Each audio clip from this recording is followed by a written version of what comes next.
Good afternoon guys. कक्षा 11 के रसायन विज्ञान में ऑर्गेनिक केमिस्ट्री का पहला चैप्टर कार्बनिक रसायन का परिचय। आज इसमें हम गुणात्मक विश्लेषण का टॉपिक पढ़ने जा रहे हैं। इस चैप्टर के पिछले सारे टॉपिक हमारे प्लेलिस्ट में पड़े हैं। अगर आप चैनल पे नए हैं, आपने एक भी वीडियो नहीं देखी है, तो प्लेलिस्ट जाके चेक कर सकते हैं। आज का ये टॉपिक हम स्टार्ट करने जा रहे हैं, जिसका नाम है गुणात्मक विश्लेषण। तो चलिए स्टार्ट करते हैं। पहली हेडिंग है हमारी कार्बनिक यौगिकों का विश्लेषण, जिसे इंग्लिश में कहते हैं एनालिसिस ऑफ ऑर्गेनिक कंपाउंड्स। तो कार्बनिक यौगिकों का जो विश्लेषण होता है वो दो टाइप से होता है। एक होता है गुणात्मक विश्लेषण, जिसे हम क्वालिटेटिव एनालिसिस कहते हैं, और जो दूसरा होता है उसे हम कहते हैं मात्रात्मक विश्लेषण, जिसे इंग्लिश में कहते हैं क्वांटिटेटिव एनालिसिस। ठीक, गुणात्मक विश्लेषण का मतलब क्या होता है कि यह जो होता है वह किसी यौगिक में उपस्थित तत्वों की पहचान कराता है। ठीक है, जो गुणात्मक विश्लेषण होता है वह किसी यौगिक में उपस्थित उसके तत्वों की पहचान कराता है, जैसे कार्बन तथा हाइड्रोजन की पहचान। ठीक है, हमें पता है कि जो कोई भी कार्बनिक यौगिक है वह उसमें कार्बन तो हर हाल में उपस्थित होगा। ठीक है, क्योंकि कार्बनिक यौगिक है तो कार्बन से बना ही होगा, तो कार्बन उसमें उपस्थित होगा। तो कार्बन तथा हाइड्रोजन की पहचान हम कैसे करेंगे, इसके बारे में हमें पढ़ना है। तो कार्बन तथा हाइड्रोजन की पहचान में सबसे पहले हम कार्बन की पहचान देखते हैं। तो कार्बनिक यौगिक को कॉपर ऑक्साइड के साथ जब हम गर्म करते हैं तो उसकी वाष्प बनती है। उस वाष्प को चूने के पानी में जब हम घोलते हैं तो दुधिया कलर आता है। अगर दुधिया कलर आ रहा है तो इसका मतलब उसमें कार्बन क्या है, उपस्थित है। ठीक है, अब इस क्रिया का जो इक्वेशन है वो इस तरीके से है, C+2CuO को हमने गर्म किया तो CO2 + 2Cu बना, और इस CO2 को, ठीक है, हमने क्या किया, मतलब कार्बन डाइऑक्साइड में चूने का पानी CaOH का होल ट्वाइस, ठीक है, कैल्शियम हाइड्रोक्साइड को CO2 के साथ रिएक्शन करवाया तो हमें CaCO3 का सफ़ेद अवक्षेप प्राप्त हुआ प्लस H2O। ठीक है, तो इस तरीके से इसमें कार्बन की उपस्थिति हमें मौजूद हुई। अब हाइड्रोजन की उपस्थिति की पहचान करने के लिए क्या, जब कार्बनिक यौगिक को हम CuO के साथ कॉपर ऑक्साइड के साथ जो है गर्म करते हैं तो इसकी वाष्प को निर्जल कॉपर सल्फेट में जब हम घोलते हैं, इसकी वाष्प को जब निर्जल कॉपर सल्फेट में हम जो है डालते हैं तो इसका कलर जो आता है वो नीला, और जब नीला कलर आता है तो इसका मतलब ये होता है कि इसमें हाइड्रोजन क्या है, उपस्थित है। तो हाइड्रोजन की इस पहचान को हम रिएक्शन के तौर पे इस प्रकार क्लियर करते हैं। 2H + CuO को जब हमने गर्म किया तो हमें H2O + कॉपर प्राप्त हुआ, और इस कॉपर सल्फेट के सॉल्यूशन में जब हमने 5H2O से रिएक्शन कराया तो हमें CuSO4, एक मिनट, यहाँ पे है रिएक्शन, CuSO4 + 5H2O से रिएक्शन कराने पर CuSO4 × 5H2O कॉपर सल्फेट का हमें एक विलेन मिलता है, जिसका कलर क्या होता है, नीला। ठीक है, ये नीला कलर का होता है। अगर नीला कलर अगर आता है तो इसका मतलब इसमें हाइड्रोजन क्या है, उपस्थित है। इसी तरीके से कार्बनिक यौगिक में नाइट्रोजन, सल्फर और हैलोजन की पहचान कैसे होती है, तो इसकी पहचान के लिए एक लैसग्ने निष्कर्ष, ठीक है, या सोडियम निष्कर्ष बनाया जाता है। इनकी पहचान के लिए लैसग्ने निष्कर्ष या सोडियम निष्कर्ष बनाया जाता है, और ये कैसे बनता है ये हम आपको बताते हैं। तो पहले इसकी पहचान कैसे होती है, तो इनकी पहचान के लिए हमें पता है कि लैसग्ने निष्कर्ष या सोडियम निष्कर्ष बनाया जाता है, जो कि इस तरीके से, ये आपका फिगर है, ये लैसग्ने निष्कर्ष या सोडियम निष्कर्ष बनाना है। हमको पता है कि जो सोडियम होता है वो एक वाष्पशील होता है। ठीक है, सोडियम जो होता है, सोडियम को जो है हम वैसे खुले वायुमंडल में अगर छोड़ दें या जल के संपर्क में आती है तो उसमें आग लग जाती है। ठीक, इसलिए सोडियम को केरोसिन में रखा जाता है। केरोसिन का मतलब मिट्टी का तेल। तो यहाँ पे हमने एक पात्र ले लिया है और इस पात्र में केरोसिन भरा है, और इस केरोसिन में हमने सोडियम को रखा है। ठीक, अब इस सोडियम को इसमें से निकाल कर हम फिल्टर पेपर में क्या करते हैं, इसको ले लेते हैं, और सोडियम बीच में रहता है, चारों तरफ से फिल्टर पेपर रहता है, जो केरोसिन की मात्रा को क्या कर लेता है, सोख लेता है या अवशोषित कर लेता है। ठीक, अब यहाँ फिल्टर पेपर के बाद जो हमको सोडियम का मिलता है, उस सोडियम को हम एक नली में रख लेते हैं, इस नली में। ठीक है, और इस नली में हम नीचे कार्बनिक यौगिक का मिश्रण डालते हैं, कार्बनिक मिश्रण, बीच में सोडियम रखते हैं और ऊपर भी हम कार्बनिक मिश्रण रखते हैं और इस नली को कहते हैं ज्वलन नली। ठीक है, इस नली को ज्वलन नली कहते हैं।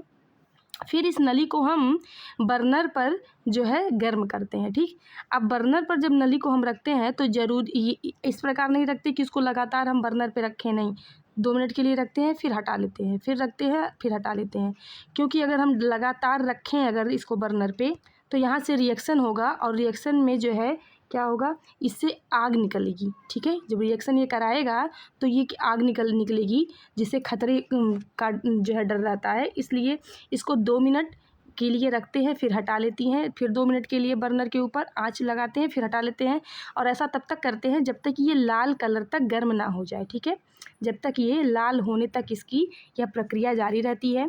फिर इसको हम आसुत जल में क्या करते हैं, रख देते हैं। ये बर्नर है, बर्नर में आसुत जल में रखते हैं। ठीक है, आसुत जल में रखने के बाद फिर बर्नर को हम क्या करते हैं, इसको थोड़ा सा, ये आपका बर्नर है, इसे गर्म करते हैं। ठीक है, गर्म करते हैं और जब गर्म करते हैं तो ये चटक जाता है। अब चूँकि कांच की नली है तो अगर ये गर्म होगी और गर्म करने के बाद तुरंत उसे हम अगर जल में रखें तो नली क्या होगी, चटक जाएगी। तो इसमें जो मिश्रण उसका होता है, अब चूँकि यहाँ पे हम गर्म जब इसको करना शुरू करते हैं तो ये आपस में रिएक्शन करते हैं। ठीक है, कार्बनिक मिश्रण और सोडियम आपस में क्या करता है, रिएक्शन करता है और जब ये नली यहाँ पे आसुत जल में डालने पर चटक जाती है तो चटकने के बाद जो इसमें होता है अंदर का मिश्रण, वो इस जल के साथ क्या होता है, रिएक्शन कर लेता है। ठीक, फिर इस विलयन को हम क्या करते हैं, फिल्टर पेपर से छान कर और यहाँ पे कर लेते हैं इकट्ठा। ठीक है, फिल्टर पेपर से छान कर ग्राही फ्लास्क में हम इसको इकट्ठा कर लेते हैं। तो इस प्रकार जो ग्राही फ्लास्क में हमको मिलता है उसे हम लैसग्ने निष्कर्ष या सोडियम निष्कर्ष कहते हैं। ठीक है, इसी को हम सोडियम निष्कर्ष या लैसग्ने निष्कर्ष कहते हैं।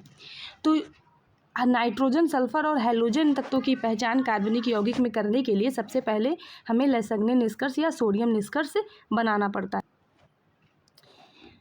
लैसग्ने निष्कर्ष का जो निर्माण होता है वो सहसंयोजक यौगिक को आयनिक यौगिक में बदलने के लिए किया जाता है। अब जैसे सोडियम है तो सोडियम क्या Na+ आयन में ही बदलेगा, क्योंकि ये जो है ये आयनिक यौगिक में बदलने के लिए किया जाता है, इसलिए सहसंयोजक रूप जो है ये तत्वों के परीक्षण नहीं देते हैं। ठीक है, नाइट्रोजन का परीक्षण अब कैसे होता है, जिसे हम लैसग्ने परीक्षण के द्वारा करते हैं। तो हम लैसग्ने निष्कर्ष लेते हैं, उस लैसग्ने निष्कर्ष पे हम ताज़ा फेरिस सल्फेट FeSO4 को मिलाकर गर्म करते हैं। गर्म करने के बाद उसे ठंडा करते हैं। ठंडा होने पर 2 बूंद FeCl3 डालते हैं, फेरिक क्लोराइड। उसके बाद फिर उसे HCl या H2SO4 डालते हैं, जिससे हमें विलयन जो है वो नीले कलर का प्राप्त होता है। कैसा प्राप्त होता है, नीले कलर का। और जब विलयन नीले कलर का प्राप्त होता है तो उससे नाइट्रोजन की उपस्थिति का पता चलता है। अब इस पूरे प्रक्रिया को रिएक्शन के तौर पे लिखते हैं 2NaCN। ठीक है, sodium cyanide plus FeSO4 equal to FeCN2 plus Na2SO4। ठीक, जो कि ये रिएक्शन यहाँ पे है। ठीक, अब इस यहाँ से हम FeCN2, इस FeCN2 को हम सोडियम साइनाइड के साथ रिएक्शन करवाते हैं तो हमें सोडियम फेरोसाइनाइड प्राप्त होता है। Na4FeCN6 सोडियम फेरोसाइनाइड प्राप्त होता है। ठीक है, इस सोडियम फेरोसाइनाइड को हम फिर फेरिक क्लोराइड के साथ जब रिएक्शन करवाते हैं तो हमें फेरोसाइनाइड ब्लू कलर का प्राप्त होता है। ठीक है, ये फेरोसाइनाइड जो है इसके नीले कलर का विलयन प्राप्त होता है। तो इससे यह पता चलता है कि इस कार्बनिक यौगिक में जो है नाइट्रोजन उपस्थित है।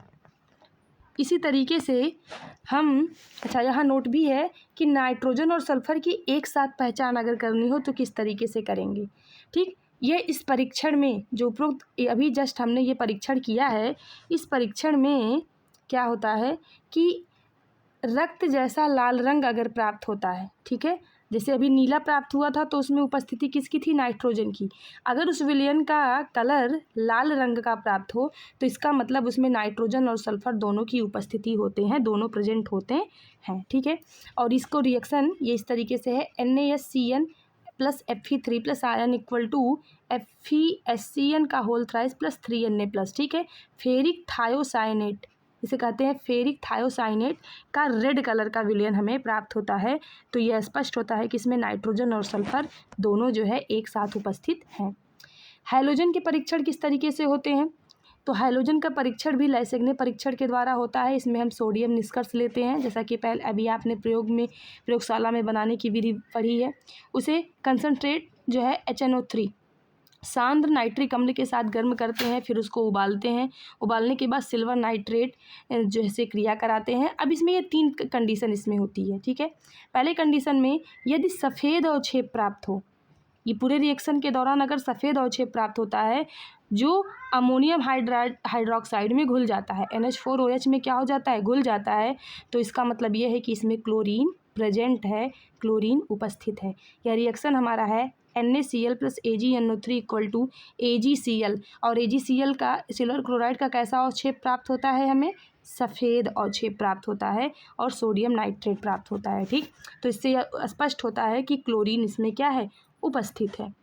इसी तरीके से दूसरा होता है इसमें कि यदि सफ़ेद अवक्षेप प्राप्त होता है, ठीक है, जो कि अभी अच्छा इसको तो जस्ट हमने देखा है, जो NH4OH में घुल जाता है तो AgCl का सिल्वर क्लोराइड का सफ़ेद अवक्षेप प्राप्त होता है। और इस सफ़ेद अवक्षेप को हम अमोनियम हाइड्रोक्साइड में, तो NH4OH में जब इसका रिएक्शन हम करवाते हैं तो हमें AgNH3 ठीक है, डाई एमीन सिल्वर क्लोराइड, इसे हम कहते हैं डाई एमीन सिल्वर क्लोराइड, ठीक है, प्राप्त होता है।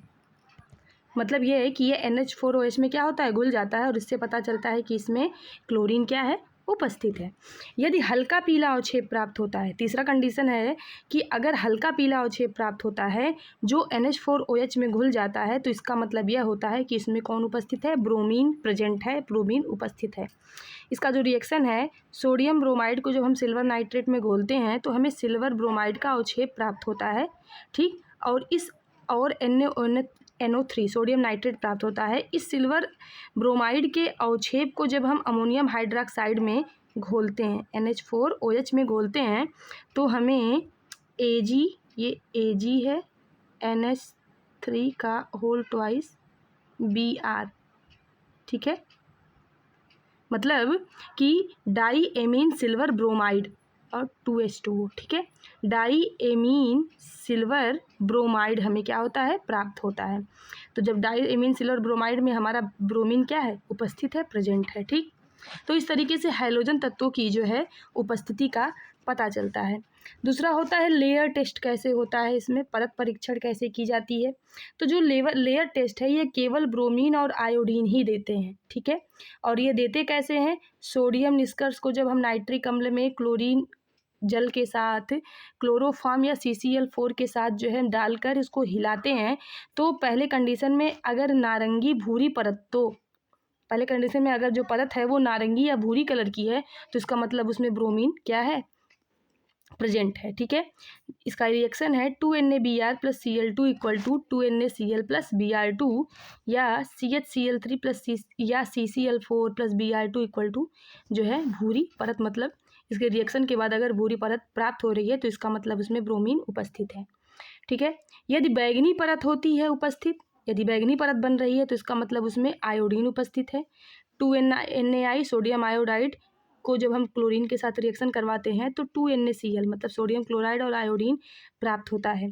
या CHCl3 या CCl4 के साथ अगर हम आयोडीन को घोलते हैं I2 को, तो हमें बैगनी कलर की क्या होती है, परत प्राप्त होती है। तो इसका मतलब इसमें आयोडीन क्या है, प्रेजेंट है। इसी तरीके से ऑक्सीजन की पहचान कैसे होती है, तो ऑक्सीजन की जो पहचान होती है, ये पहचान जब कार्बनिक यौगिक में एल्कोहल सिंगल बॉन्ड OH या कार्बोक्सिलिक अम्ल या एल्डिहाइड या कीटोन, ठीक है, आदि समूहों के उपस्थित होने पर ऑक्सीजन क्या होता है, उपस्थित होता है। जैसा कि हमने IUPAC में जितने ग्रुप पढ़े थे उसमें एल्कोहल, कार्बोक्सिलिक, एल्डिहाइड और कीटोन में ही ऑक्सीजन क्या था, उपस्थित था। यदि कार्बनिक यौगिक में उपस्थित सभी तत्वों की, ठीक है, प्रतिशत का योग 100% से कम होता है, सभी तत्वों की प्रतिशत का योग 100% से कम होता है, तो उस यौगिक में कौन उपस्थित होता है, ऑक्सीजन, ठीक। तो इसकी हम प्रतिशत मात्रा निकालते हैं इसको फाइंड करने के लिए। और सभी तत्वों की अगर प्रतिशत मात्रा का योग 100% से कम होता है तो यौगिक में ऑक्सीजन क्या होता है, उपस्थित होता है। ठीक है, तो आज के लेक्चर में हमने गुणात्मक विश्लेषण पढ़ा। एक बार हम रिवीजन कर लेते हैं क्या पढ़ा है। हमने स्टार्टिंग की है हमने जो है गुणात्मक विश्लेषण से। तो कार्बनिक यौगिकों का जो विश्लेषण होता है वो दो तरीके से होता है, गुणात्मक विश्लेषण और मात्रात्मक विश्लेषण। हमें इस टॉपिक में इस लेक्चर में गुणात्मक विश्लेषण क्लियर करना है। तो गुणात्मक विश्लेषण का मतलब होता है कि किसी कार्बनिक यौगिक में उपस्थित तत्वों की पहचान करना। ठीक है, अब जैसे कार्बन तथा हाइड्रोजन की पहचान कैसे करेंगे, तो हमें पता है कि जब कार्बनिक यौगिक को हम कॉपर ऑक्साइड के साथ गर्म करते हैं और उसकी वाष्प को हम चूने के पानी में जो है डालते हैं, तो कलर अगर उस विलेन का कलर दुधिया कलर का प्राप्त होता है तो इसका मतलब यह है कि उसमें कार्बन क्या है, प्रेजेंट है। ठीक, इस रिएक्शन का जो है अवक्षेप जो CaCO3 का प्राप्त हुआ है, ये कैसा, सफ़ेद कलर का, दुधिया कलर का प्राप्त हुआ है, तो ये कार्बन की अनुपस्थिति को बताता है। इसी तरीके से कार्बनिक यौगिक में हाइड्रोजन की पहचान के लिए हम क्या करते हैं, किसी कार्बनिक यौगिक को कॉपर ऑक्साइड के साथ गर्म करते हैं और उसकी वाष्प को हम निर्जल CuSO4, ठीक है, कॉपर सल्फेट के विलयन में जब डालते हैं तो हमें नीला कलर प्राप्त होता है, जिससे हाइड्रोजन की उपस्थिति का पता चलता है। और इसका रिएक्शन भी है 2H + CuO, जिसको गर्म किया तो H2O + Cu प्राप्त हुआ। और इसको हमने CuSO4 कॉपर लवण को CuSO4 को जब जल के साथ रिएक्शन करवाया तो हमें कॉपर सल्फेट का नीले कलर का विलयन प्राप्त हुआ, जली विलयन प्राप्त हुआ। नाइट्रोजन, सल्फर और हैलोजन की पहचान के लिए कैसे की जाती है, तो इसके लिए पहले हमें लैंसैग्नी निष्कर्ष या सोडियम निष्कर्ष बनाना पड़ता है। और प्रयोगशाला में जो है सोडियम निष्कर्ष या लैंसैग्नी निष्कर्ष इस तरीके से बनाया जाता है।